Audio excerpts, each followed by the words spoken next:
Welcome to this journey through one of the most disturbing cases recorded in the history of the Soviet Union. Before we begin, I invite you to leave in the comments where you are watching us from and the exact time you are listening to this narration. We are interested to know to what places and at what moments of the day or night these documented accounts reach. In 1961, during the height of the space race between the United States and the Soviet Union, an event occurred that would remain buried in classified documents for decades. The official records speak of Yuri Gagarin as the first human to orbit Earth on April 12th of that year. But what they do not mention is the existence of another mission, one that preceded Gagarin's historic flight by exactly 43 days. This mission was designated only as Zero Protocol in internal documents, and its pilot was known solely as Cosmonaut 0. The story begins in the closed city of Baikonur, Kazakhstan, where the Soviet space program conducted its most secretive operations. Unlike other cosmonauts who were celebrated heroes with names, families, and backgrounds meticulously documented by state propaganda, Cosmonaut 0 existed only in whispered conversations among technicians and in files marked with the highest classification levels. No photographs of his face were ever found. No record of his real name exists in any archive that has been discovered. Even his physical description varies depending on which source one consults, from the scattered testimonies that emerge decades later. What makes this case particularly unsettling is not just the mystery surrounding the cosmonaut's identity, but the circumstances of his disappearance and the extraordinary lengths to which the Soviet authorities went to erase every trace of the Zero Protocol mission. According to fragmented reports that surfaced during the Glasnost period in the 1980s, Cosmonaut 0 was launched on February 28, 1961, aboard a modified Vostok spacecraft. The mission was intended as a final test before Gagarin's official first human spaceflight. However, something went catastrophically wrong. The first indication that anything unusual had occurred came from an unexpected source. A shortwave radio operator in the small Italian town of Torre Bere, near Turin. The Giudica Cordiglia brothers, Achille and Giovanni, were amateur radio enthusiasts who had been monitoring Soviet space communications using equipment they had built in an abandoned German bunker from World War II. On the morning of February 28th, they picked up transmissions that would haunt them for the rest of their lives. The recording, which they preserved on magnetic tape, captured what appeared to be a human voice speaking in Russian from space. The quality was poor, filled with static and interference, but the words were chilling. The voice, which the brothers described as belonging to a young man in obvious distress, could be heard saying phrases that roughly translated to "conditions deteriorating. This is not what was planned. The capsule is. The capsule is." The transmission then cut to silence. For months, the brothers attempted to contact Soviet authorities about their recording, but their letters went unanswered. When they approached Western media outlets, they were dismissed as attention-seeking hoaxes. The recording was filed away and forgotten until 1965, when a linguistics professor at the University of Bologna, Dr. Alessandro Menconi, analyzed the tape as part of a broader study on radio propagation during solar storms. His conclusions were unsettling. The voice patterns and stress indicators suggested genuine fear, and the technical aspects of the transmission were consistent with communications from orbital altitude. Meanwhile, in the Soviet Union, rumors about the Zero Protocol began circulating among the tight-knit community of space program workers. Ekaterina Volkov, a former secretary at the Baikonur facility, would later claim in a 1987 interview with a Western journalist that she had processed classified documents related to a failed mission in early 1961. According to Volkov, The paperwork described a retrieval operation that lasted several weeks and involved multiple search teams deployed across a vast area of the Kazakh steppe.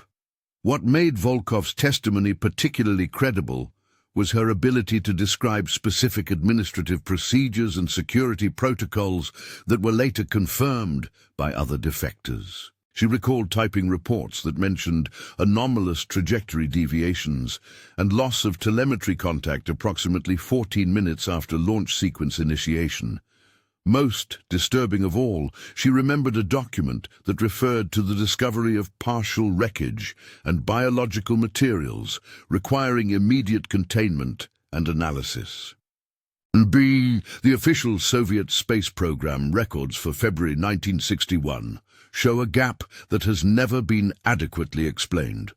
Launch logs jump from February 26th to March 2nd, with no entries for the 27th, 28th, or 1st of March.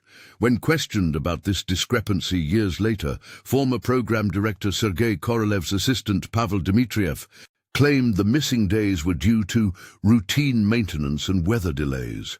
However, meteorological records for the period show clear skies and ideal launch conditions throughout those 3 days. Perhaps the most disturbing piece of evidence emerged in 1964, when a Kazakh shepherd named Azamat Bekmuratov reported finding unusual debris while searching for lost livestock in a remote area approximately 200 kilometers southwest of Baikonur. Bekmuratov's discovery included metal fragments with Cyrillic markings, pieces of what appeared to be a heat shield, and most unsettling of all, a section of what he described as a metal chair with straps.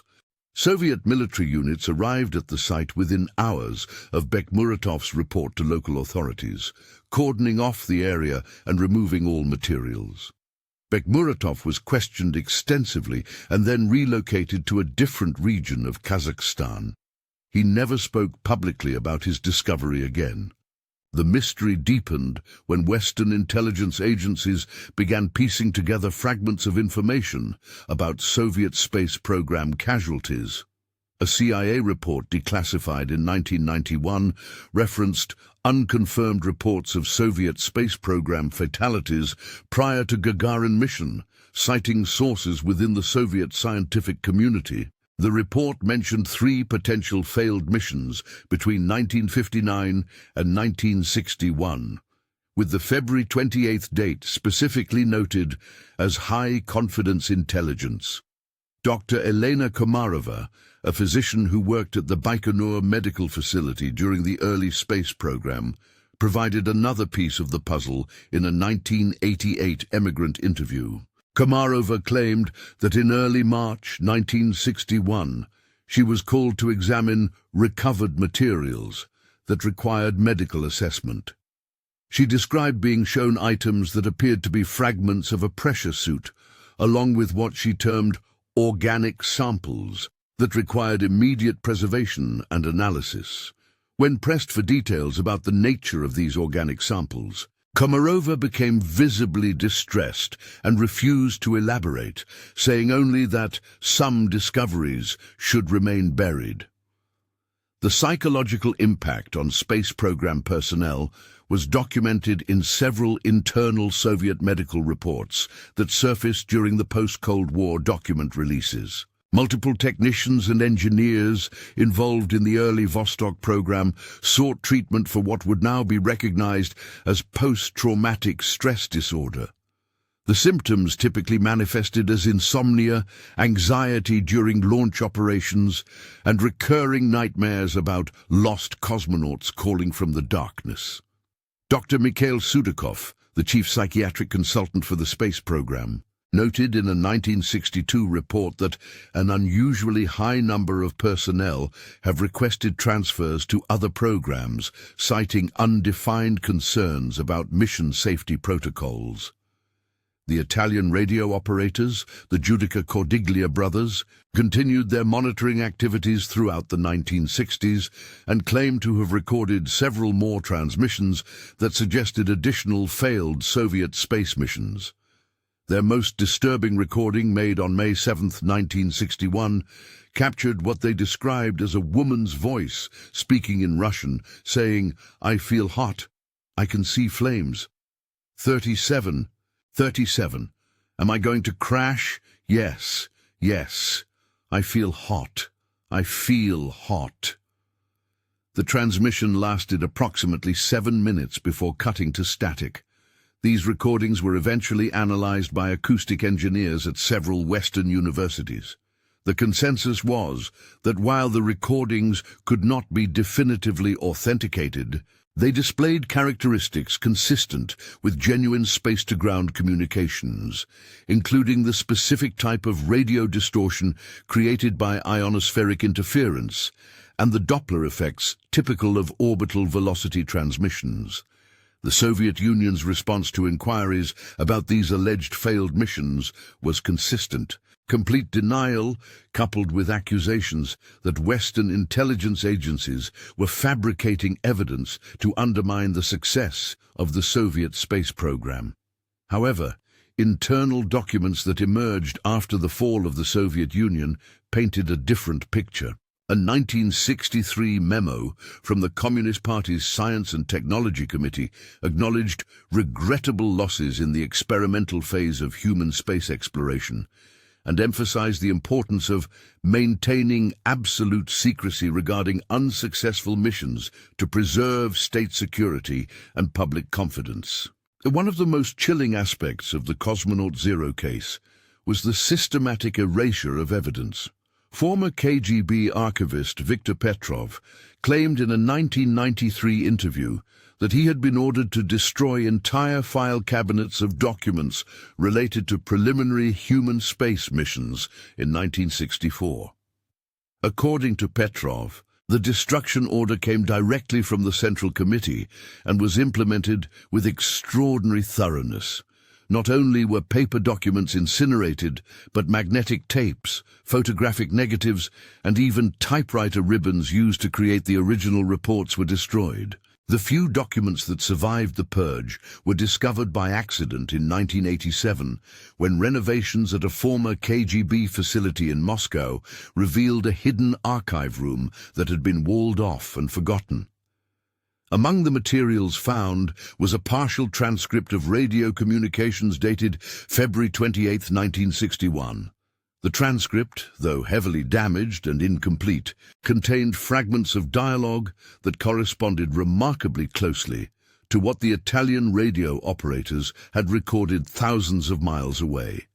The partial transcript included exchanges between Zero Control and Zero Unit that suggested a mission in serious trouble. One particularly disturbing segment read, "Zero Control to Zero Unit. We show anomalous trajectory. Zero Unit, please confirm your status. Zero Unit, are you receiving? Zero Unit, we are reading critical systems failures. Zero Unit, we need confirmation of your condition." The transcript then noted a 43-minute gap before recording a weak transmission. This is Zero Unit. Something is wrong with the... I cannot. The controls are not. Please help me. After this, there were no further recorded communications. The question of Cosmonaut Zero's identity remained one of the most persistent mysteries. Several investigators attempted to cross-reference Soviet space program personnel records with disappearances or unexplained deaths during the relevant time period. The most promising lead came from records showing that a test pilot named Lieutenant Colonel Boris Dolgov had been removed from active flight duty in February 1961 and subsequently disappeared from all military records. However, Dolgov later turned out to be alive and working in a different capacity within the Soviet military, eliminating him as a candidate. Another potential identification emerged from the testimony of Anna Kasatkina, a former administrator at the Zhukovsky Air Force Academy. Kasatkina claimed that in early 1961, she had processed paperwork for the transfer of a young pilot whose name she remembered only as VN, to a special assignment requiring highest security clearance. According to Kasatkina, This pilot was described in his file as having exceptional technical aptitude and psychological stability, making him an ideal candidate for experimental flight operations.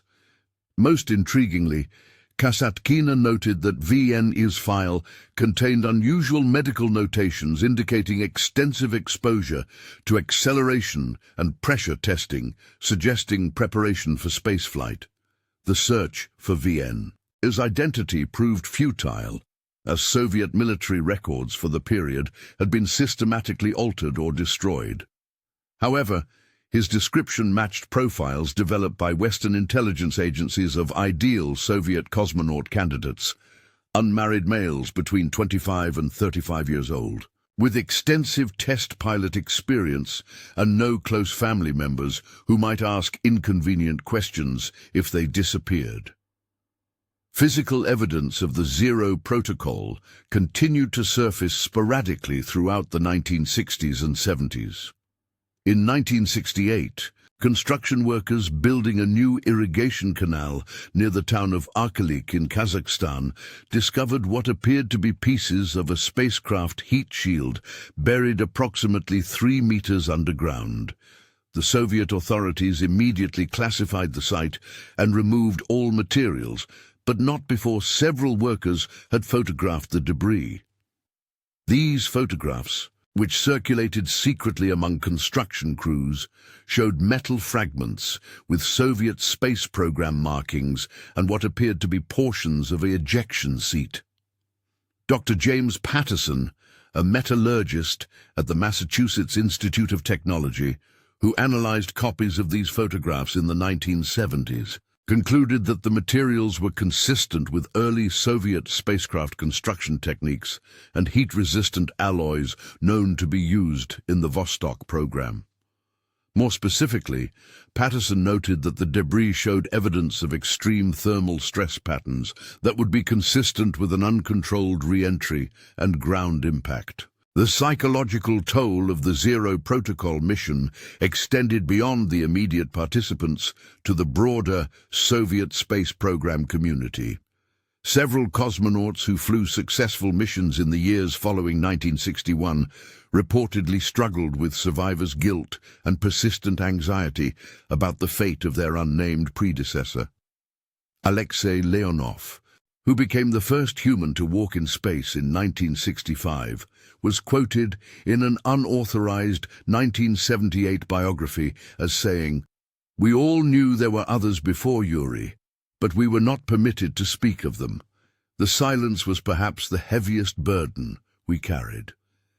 The most comprehensive investigation into the Cosmonaut Zero case was conducted by Dr. Marina Vassilieva, a historian at Moscow State University, who spent 12 years during the Glasnost period attempting to reconstruct the events of February 1961. Vassilieva's research, published as a limited academic monograph in 1991, compiled testimony from 43 former Soviet space program employees, analysis of recovered documents, and examination of physical evidence. Her conclusions were cautious but disturbing. While definitive proof remains elusive, the preponderance of evidence suggests that at least one, and possibly several human space missions preceded Gagarin's official first flight, and that these missions ended in tragedy. Vassilieva's research also uncovered evidence of a systematic campaign to suppress information about failed early missions. Former censor Dmitry Volkov reported that throughout the 1960s, he had been specifically instructed to monitor for and suppress any media references to preliminary cosmonauts, failed space missions prior to Gagarin, or unacknowledged space program fatalities.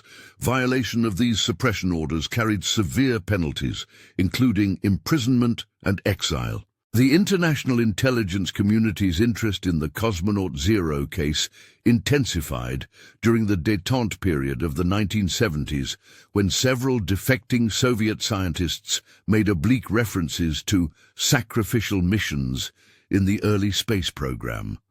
Perhaps the most significant testimony came from Dr. Oleg Makarov, a former spacecraft systems engineer who defected to the West in 1974. Makarov claimed direct knowledge of at least 2 failed human space missions that preceded Gagarin's flight, describing them as necessary experiments to validate life support systems and re-entry procedures. According to Makarov, these missions were conducted with full knowledge that they were likely to be fatal, using volunteer cosmonauts who understood they were contributing to the eventual success of the program. Makarov described the selection process for these missions as seeking individuals with minimal social connections and absolute dedication to the Soviet state. The volunteers, he claimed, were honored posthumously in secret ceremonies attended only by the highest levels of the space program leadership. Perhaps the most haunting aspect of Makarov's testimony was his description of the emotional impact on mission control personnel. He recalled that following the failed February 28th mission, several engineers and technicians requested transfers to other programs, and that chief designer Sergei Korolev himself was observed to be profoundly affected by the outcome. Makarov claimed that Korolev instituted additional safety protocols specifically in response to the lessons learned from the Zero Protocol mission, protocols that ultimately contributed to Gagarin's successful flight. The mystery of what happened to Cosmonaut Zero's remains became another persistent question. Unlike normal aircraft crash investigations, there was no public inquiry, no published accident report, and no acknowledged burial. However, several pieces of circumstantial evidence suggested that remains were recovered and handled with unusual secrecy. Cemetery records from the Moscow area showed an unusual number of classified military burials in March and April 1961, including several graves marked only with numbers rather than names. Father Dmitry Sokolov, an Orthodox priest who served the space program community at Baikonur during the early years, provided disturbing testimony about funeral rites conducted in absolute secrecy. In the 1989 interview, Father Sokolov described being asked to perform burial services for a hero of the Soviet Union whose identity must remain forever classified. He recalled that the service was attended by only a handful of space program officials and that the casket remained sealed throughout the ceremony. Most unsettling, Father Sokolov noted that the casket appeared to be unusually light when pallbearers carried it to the grave. The acoustic evidence provided by the Italian radio operators remained a crucial piece of the puzzle throughout the decades of investigation. In 1979, advanced computer analysis of the February 28th recording revealed previously undetectable background sounds that appeared to be consistent with spacecraft environmental systems. Specifically, analysts identified what seemed to be the rhythmic cycling of life support equipment and the distinctive harmonic patterns created by rotating gyroscopes used in spacecraft attitude control systems. More disturbing were the biological stress indicators detected in the voice patterns. Dr. Elizabeth Harper, a forensic acoustic specialist at the University of Edinburgh who analyzed the recordings in the 1980s, noted that the vocal stress patterns were consistent with someone experiencing extreme physical distress, possibly including the effects of uncontrolled acceleration or decompression. Harper's analysis also suggested that the speaker was likely experiencing significant psychological trauma, as evidenced by the fragmented speech patterns and repetitive phrases typical of acute stress responses. The international space community's awareness of potential Soviet space program casualties influenced safety protocols and design decisions for decades. NASA engineers who were briefed on the intelligence regarding failed Soviet missions implemented additional redundant safety systems in American spacecraft, and the European Space Agency incorporated lessons learned from suspected Soviet failures into their early mission planning. While these influences were never publicly acknowledged, Internal documents showed that Western space programs operated under the assumption that human spaceflight involved risks that the Soviets had experienced firsthand, but were unwilling to discuss. The final chapter of the Cosmonaut Zero investigation began in 1991 with the collapse of the Soviet Union and the subsequent opening of previously classified archives. However, rather than providing definitive answers, the newly available documents only deepened the mystery. Many crucial files had been systematically destroyed in the final days of the Soviet Union, burned or shredded on orders that came from the highest levels of government. What remained was fragmentary and often contradictory.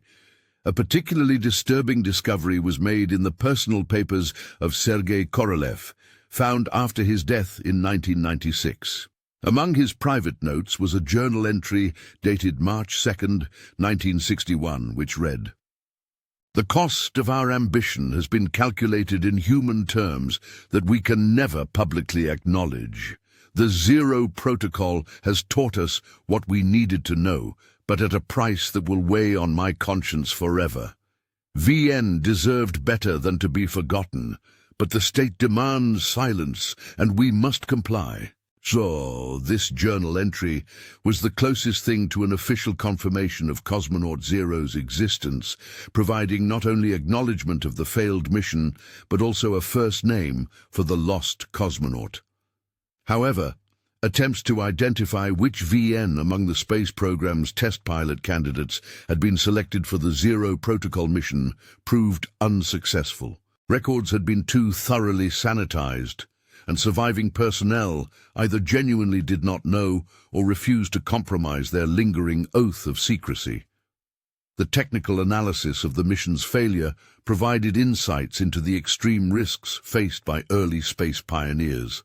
Based on the limited telemetry data that survived in scattered documents, investigators concluded that the Zero Protocol mission likely suffered a catastrophic failure of its attitude control system, sending the spacecraft into an uncontrolled tumble that prevented proper re-entry positioning. The resulting re-entry trajectory would have subjected the capsule to extreme thermal and structural stresses far beyond design limits.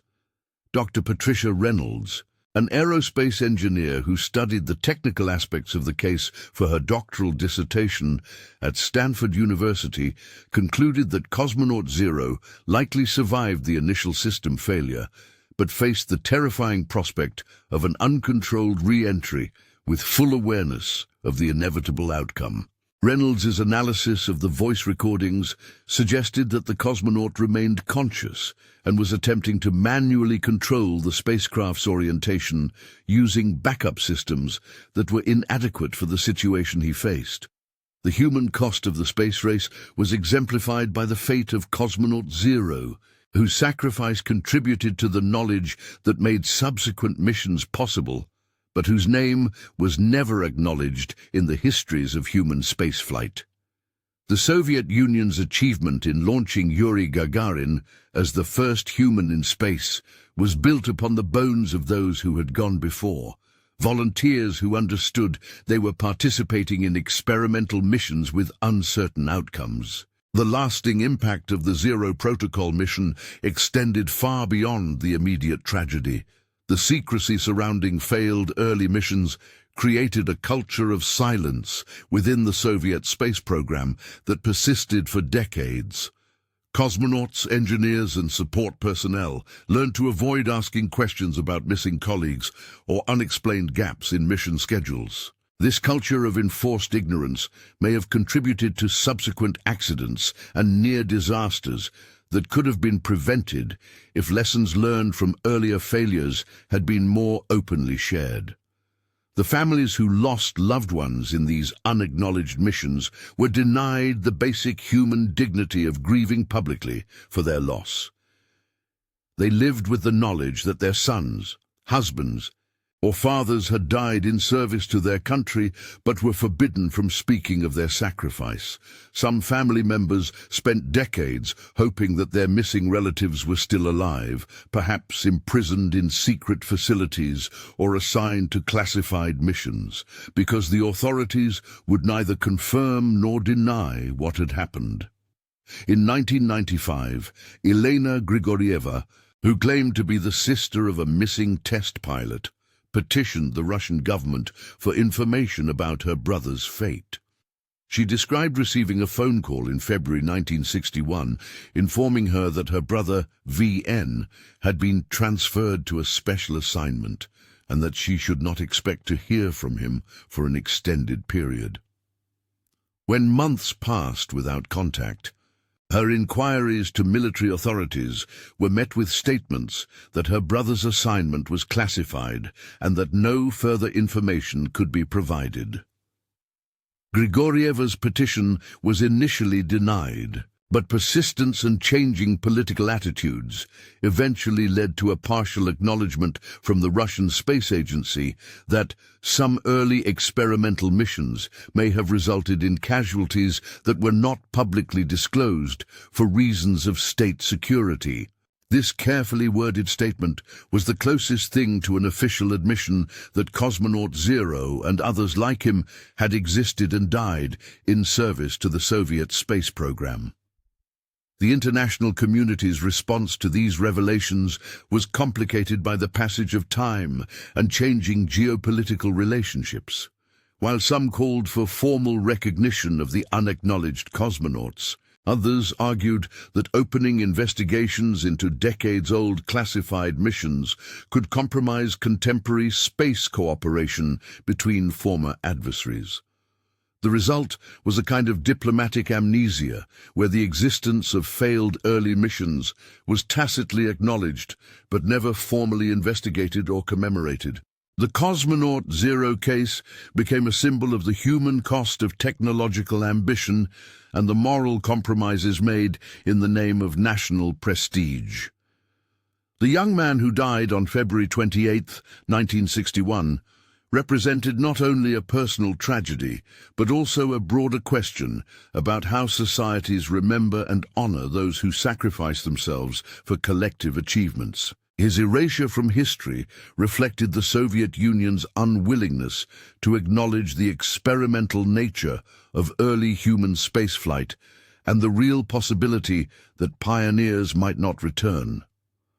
The technical knowledge gained from the Zero Protocol mission contributed directly to the safety improvements that made Gagarin's mission possible. The failure modes experienced by Cosmonaut Zero led to design modifications in attitude control systems, improvements in re-entry heat shielding, and enhanced crew escape mechanisms. In a very real sense, Gagarin's success was built upon the lessons learned from his predecessor's death, making Cosmonaut Zero an unacknowledged co-founder of human spaceflight. The psychological impact on the space program's leadership was profound and lasting. Those who had ordered the Zero Protocol mission and witnessed its tragic outcome carried that burden for the rest of their careers. The knowledge that they had sent a young man to his death in the name of advancing human knowledge created a level of moral complexity that official propaganda could never address. This psychological burden may have influenced subsequent decisions about mission safety and risk management, though the evidence for such connections remained largely anecdotal.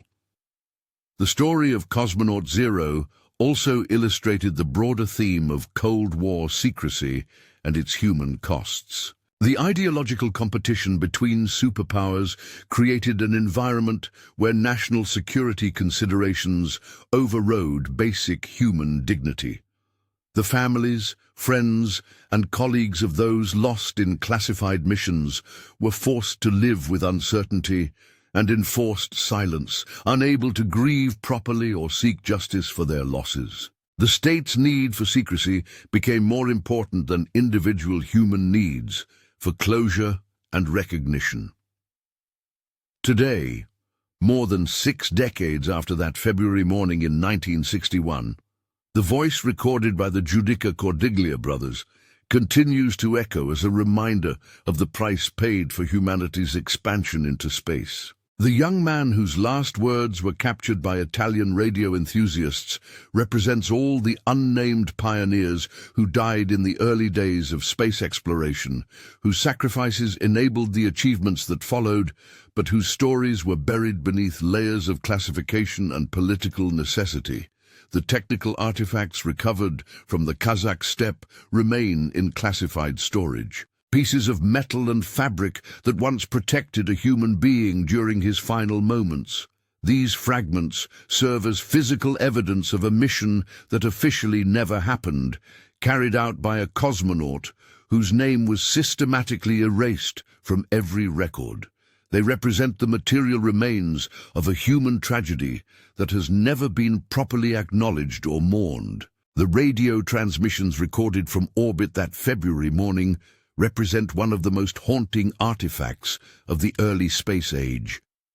The voice of Cosmonaut Zero, distorted by distance and interference, but carrying unmistakable human emotion, serves as an eternal reminder that space exploration began with sacrifice that was never officially recognized.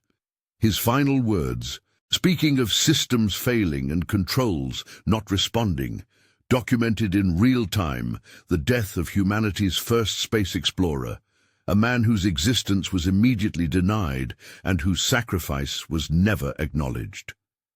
The Zero Protocol mission stands as a testament to both human courage and institutional callousness. The unknown cosmonaut who died that February morning embodied the same spirit of exploration and dedication that drove all the early space pioneers, but his fate illustrated the expendability of individuals within larger political and technological systems. His willingness to participate in an experimental mission with uncertain outcomes represented the highest form of human courage, while his subsequent erasure from history demonstrated the lowest form of institutional betrayal. In the end, Cosmonaut Zero achieved a form of immortality, not through official recognition, but through the persistent efforts of investigators, radio enthusiasts, and historians who refused to let his story disappear entirely. His voice, captured accidentally by Italian radio operators and preserved on magnetic tape, became his monument. The static-filled transmission from orbit serves as an eternal witness to his existence and sacrifice, a ghostly presence that haunts the official history of human spaceflight. The mystery of what became of his remains continues to this day. Somewhere in the vast expanse of the Kazakh steppe, or in an unmarked grave in a Moscow cemetery, lies the physical evidence of humanity's first space fatality. His body, like his name, was absorbed into the secrecy apparatus of the Soviet state and never returned to the normal world of acknowledgement and remembrance. He became a ghost, not only in the historical record, but in the most literal sense, a person who died but was never officially mourned. The sound of his voice, transmitted from the edge of space 63 years ago, continues to echo as a reminder that the exploration of space began not with triumph, but with tragedy, not with celebration, but with silence. Cosmonaut Zero's final transmission serves as humanity's first message from space, a message not of conquest or achievement, but of human vulnerability and mortality in the face of the infinite cosmos. His legacy lives on not in official monuments or state ceremonies, but in the persistent questions of those who refuse to let the truth disappear entirely. The final piece of the puzzle emerged in 1968, when the Italian radio operators made one last attempt to validate their recordings.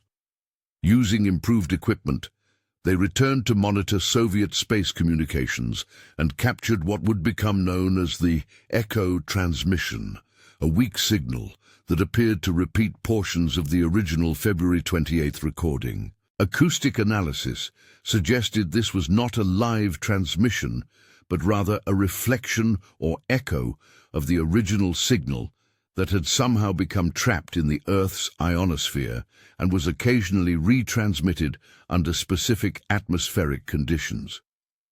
Dr. Richard Hoffman, an atmospheric physicist at Cambridge University, theorized that unusual solar activity in 1961 had created ionospheric conditions that could preserve and sporadically release radio signals. His calculations indicated that under extremely rare circumstances, powerful transmissions could become fossilized in the upper atmosphere and later emerge as ghost signals years after the original broadcast. The echo transmission provided one final haunting reminder of Cosmonaut Zero's last moments.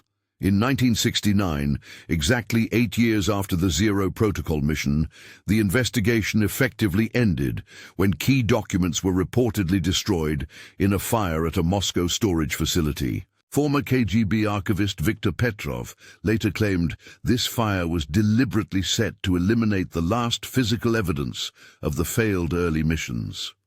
With the destruction of these final records, any hope of definitively proving Cosmonaut Zero's identity or recovering additional details about his mission disappeared. The few surviving witnesses gradually passed away, taking their secrets to their graves. Elena Grigorieva continued searching for information about her missing brother VN until her death in 2003, never learning whether he was indeed the pilot who became Cosmonaut Zero.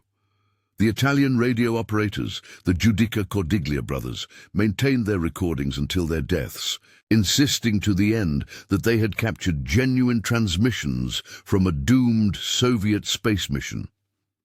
Today, the official history of human spaceflight begins with Yuri Gagarin's triumphant orbital flight on April 12, 1961. But those who have studied the fragmentary evidence know that somewhere in the darkness of space, 43 days earlier, a young Soviet pilot whose name has been lost to history became the first human being to die beyond Earth's atmosphere.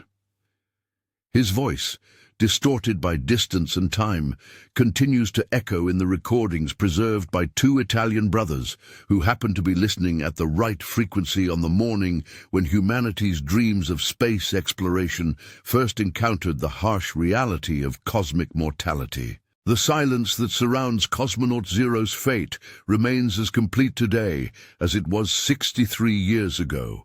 No memorial bears his name, no monument acknowledges his sacrifice, and no official record confirms his existence. He remains what he was designated to be from the beginning, Zero, a null entry in the ledger of human achievement, erased as thoroughly as if he had never lived at all. Yet in that erasure lies perhaps the most profound testimony to his humanity, for in the end, Cosmonaut Zero represents not just a single lost pilot, but all those who venture into the unknown, knowing they may never return, whose courage enables others to follow safely in their wake, and whose sacrifice is deemed too dangerous to acknowledge by those who benefit from it. The radio waves carrying his final transmission continue to propagate outward into the cosmos, bearing witness to a moment when human ambition and human mortality met at the edge of space, creating an echo that may outlast the civilization that generated it. Somewhere in the eternal darkness between stars, the voice of Cosmonaut Zero continues its journey, carrying with it the first and perhaps most honest message humanity ever sent to the universe, that we are fragile, we are mortal, and we venture into the infinite despite our limitations, not because of them,